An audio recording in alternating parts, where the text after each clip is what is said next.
వెళ్తున్నావమ్మా? నువ్వు మరి ముందుకు చూడు, నా వైపు చూస్తే యాక్సిడెంట్ అయిపోతుంది. నువ్వెక్కడికి వెళ్తున్నావు పెర్సీ? ఓ, నువ్వు డ్రైవ్ చేయవా? నిస్సి, నువ్వు డ్రైవ్ చేస్తున్నావా?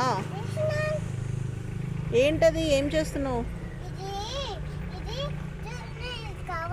ఏ ఊరు వెళ్తున్నావు? బెంగళూరు వెళ్ళిపోతున్నావా? Okay, bye.